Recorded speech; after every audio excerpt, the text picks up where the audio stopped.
उत्तर प्रदेश मंत्री केशव प्रसाद मौर्य ने हाल ही में 2017 के विधानसभा चुनाव के समय मुख्यमंत्री पद को लेकर चल रही चर्चाओं पर साफ किया है और तथ्यपूर्ण बयान दिया है। उन्होंने बताया कि 2017 में जब बीजेपी ने यूपी में भारी बहुमत से जीत हासिल की थी, उस समय उनके मन में मुख्यमंत्री बनने की कोई इच्छा नहीं थी और न ही उन्होंने कभी खुद को इस पद पर दावेदार माना है। उन्होंने मीडिया और विरोधी दलों द्वारा चलाई जा रही अटकलों को पूरी तरह से खारिज कर दिया है। केशव प्रसाद मौर्य ने कहा कि विधानसभा चुनावों की तैयारी के दौरान मीडिया में जो चर्चा थी कि वे मुख्यमंत्री पद के दावेदार हैं, वे पत्रकारों की कल्पना से अधिक और कुछ नहीं थी। मौर्य ने साफ किया कि मेरे मन में कभी भी नहीं था कि मैं मुख्यमंत्री बनूंगा। मैंने विधानसभा टिकट की उम्मीद भी नहीं की थी। इसके साथ ही उन्होंने कहा कि जो जिम्मेदारी पार्टी ने दी है, मैंने उसे एक समर्पित कार्यकर्ता के रूप में स्वीकार किया है।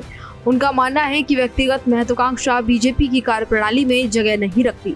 बता दें कि मौर्य ने यह भी स्वीकार किया कि उन्हें मुख्यमंत्री पद के लिए योगी आदित्यनाथ के नाम की जानकारी तभी मिली जब बीजेपी नेतृत्व और बीजेपी विधायक दल की बैठक में उनका नाम सामने किया गया। इसके बारे में मौर्य ने कहा कि मैंने इसे पार्टी का निर्णय और संगठन की गरिमा के रूप में स्वीकार किया। दरअसल बीते कुछ सालों से मीडिया और तमाम विपक्षी दलों ने समय समय पर योगी आदित्यनाथ और केशव मौर्य के बीच प्रतिद्वंद्विता की खबरें काफी उछाली हैं, जिससे ये पता लगता है कि दोनों के बीच कंपटीशन की भावना बनी हुई है।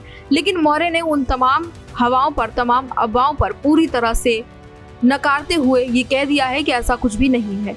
उन्होंने ये भी कहा है कि हम दोनों मिलकर प्रदेश के विकास कार्यों को प्राथमिकता दे रहे हैं। साथ ही साथ उन्होंने ये भी कहा, हमारा एक साझा लक्ष्य है जिसको हम पूरी तरह से पूरा करने की दिशा में लगातार काम कर रहे हैं।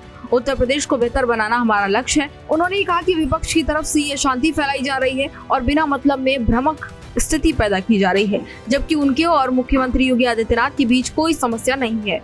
उन्होंने ये भी कहा कि पार्टी, संगठन और सोच और कार्य ये हमारी पहचान है। बता दें कि केशव प्रसाद मौर्य 2017 और 2022 का चुनाव लड़ चुके हैं, लेकिन अब उनका लक्ष्य साफ तौर पर विकास कार्यों और संगठन में बने रहना है और संगठन को आगे बढ़ाना है। मौर्य ने देखना शुरू कर दिया है कि समाजवादी पार्टी के अध्यक्ष अखिलेश यादव 108 विधानसभा सीटों पर अपनी रणनीति तैयार कर रहे हैं। इस पर मौर्य ने न केवल निष्कर्ष निकालना बल्कि ये भी कहा कि जब एक पार्टी मजबूत संगठन के साथ चुनाव लड़ती है, व्यक्तिगत महत्वाकांक्षा उसे रोक नहीं सकती।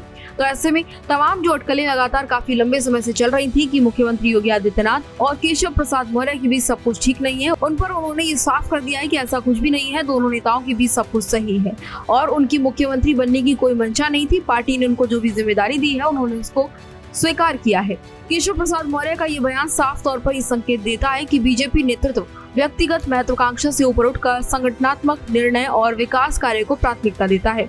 2017 में मुख्यमंत्री बनने की अफवाहों पर भी मौर्य ने साफ तौर पर अपनी बात रखी और कहा कि वे कार्यकर्ता भावना और पार्टी निर्णय को सर्वोच्च मानते हैं, जबकि मुख्यमंत्री योगी आदित्यनाथ उनके नेता हैं। विपक्षी नेताओं के द्वारा जिस तरीके से इस पूरे मामले को बिना मतलब में उछाला जा रहा है, उस पर अपने विचार साफ तौर पर रखे हैं।